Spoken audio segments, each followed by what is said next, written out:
What is up, everybody? So this is my new 2017 Mazda CX-3 GT with iActive all-wheel drive, and this video is about why I made this purchase. So let's go.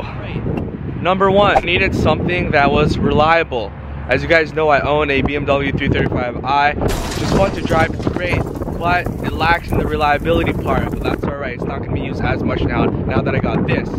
So with that being said, stats show that Japanese cars are more reliable than European or American cars, which is why I went with the Japanese brand. Number two is aesthetics. I think it speaks for itself. If you guys just have a look at this car, for me anyways, this car is sexy. So let's start with the exterior first. I don't know if you guys can see, but starting from the rear of the car, there's this line that goes across the C-pillar, goes across the A-pillar, and then it meets this other line here, which starts from the fender flare across the A-pillar and meets in the middle here. Just adds such a nice muscular look.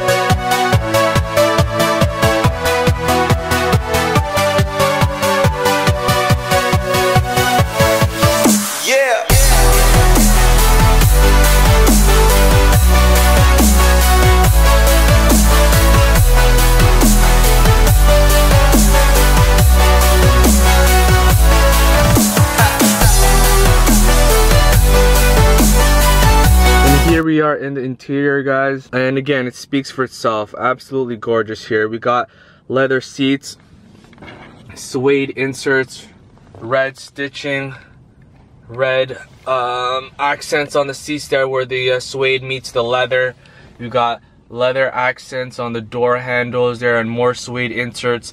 We got the brushed aluminum door handles there, leather steering wheel, leather handbrake, leather shift knob, leather on the dash. Knobs are satisfying to turn. They're physical, they feel great. I don't have to look at them while driving. I know what each one does. Sitting in this car, you can just tell that this car was actually designed and styled, that a group of people actually put some thought into the interior, because it actually shows. The quality of materials that they used in the interior specifically is very impressive for the price point of this vehicle.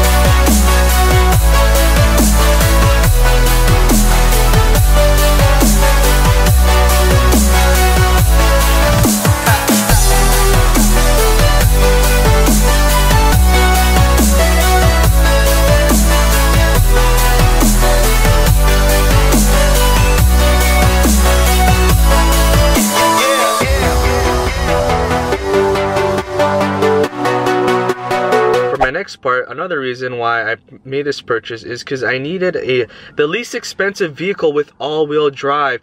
Yes, I know you're saying, oh, how about the Subarus and the Mitsubishis? Yes, I know, but again, this also goes into the other points that I mentioned. I just couldn't justify spending nearly the same amount of price for a really half-assed interior. If I'm gonna spend, you know, 3-4 hours in traffic, I want to be in a place that actually looks nice. Living in an environment where it snows 6 months a year, I really needed something with all-wheel drive, and this Mazda has iActive all-wheel drive, and I'll put a link in the description of a video that I found explaining this new all-wheel drive system. And I have driven this vehicle in the winter, and it performs great. It just gives you that extra security and assurance when driving in inclement weather. Alright guys, so this brings me to the next which is the exterior lighting.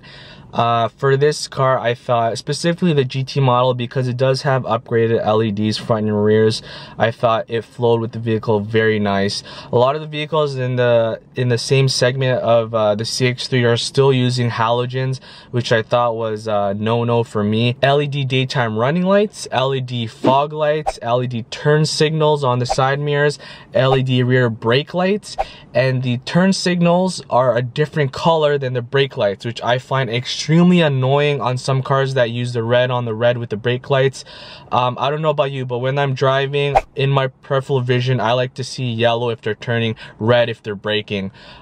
That's just my preference anyways. And a nice touch was this vehicle also has adapted front headlights. So basically when you're driving and you're and let's say you're going into a corner, the headlights will move with the steering wheel to a certain degree to help you see what you're turning into, especially in a place that's not lit or with poor visibility. I thought that was great. I have that on the Beamer, and it was just a nice addition that I found out this vehicle also had. Premium feature in a non-premium class, which is a big plus for me. Alright, this brings me to the next reason, is the infotainment system. I wasn't too enthusiastic knowing that the infotainment system was Android based. So when I first tried it, I was actually impressed. Nothing on here lags. The navigation is also very smooth, and the UI is also very fluid, and the layout of the UI is just very simple and easy to understand. And I just found that it just simply works. And looking at the other infotainment systems of the competitors, it was apparent that the Mazda had the upper hand in this department as well. And guys, the other reason for my purchase is because of the driving dynamics. I really loved how this vehicle drove when I drove it compared to the other vehicles in the same segment. This was definitely the most sportiest. I'm not a race car driver or a professional driver, but I have driven a lot of different vehicles, from SUVs to sports cars to, you know, normal sedans, hatchbacks, etc. When a car drives well, I know what it feels like, and this car drives well. Alright guys, that's the end of the video. I hope you enjoyed that. I tried my best to explain the main reasons for me why I purchased this vehicle, and I hope this video helps you out there or other people that are looking for a vehicle in the subcompact crossover segment. I feel like you should definitely consider the Mazda CX-3, specifically the GT model. And yeah, if you have any questions, let me know in the comments below. And no car is perfect, so with that being said, in my next video I'll be also discussing the top things I hate about this car. So stay tuned for that, and see you next time.